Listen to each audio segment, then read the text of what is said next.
আজ আমি আপনাদের সাথে শেয়ার করব একেবারেই ভিন্ন স্বাদের একটি অনন্য রেসিপি, পালং শাকের স্টিমড পুডিং। প্রথমেই তাজা পালং শাক ভালো করে পরিষ্কার করে ধুয়ে নিন।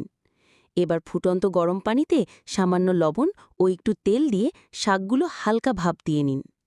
এতে করে পালং শাকের দারুণ সবুজ রং অক্ষুণ্ণ থাকবে।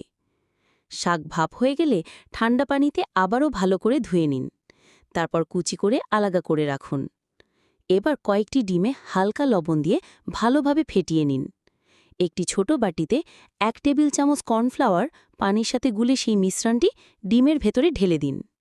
এবার এই ব্যাটারে মিশিয়ে দিন কুচি করা তাজা পালং শাক। এরপর একটি বেকিং পেপার বা র্যাপিং পেপারে সুন্দর করে মুড়িয়ে ভাপিয়ে নিন। আর এভাবেই তৈরি হবে নরম তুলতুলে পালং শাকের পুডিং। সবশেষে একটি বিশেষ চাইনিজ সস তৈরি করে নিন। পুডিং ভাপ হয়ে গেলে সেটিকে স্লাইস করে পরিবেশন করুন সেই সসের সাথে।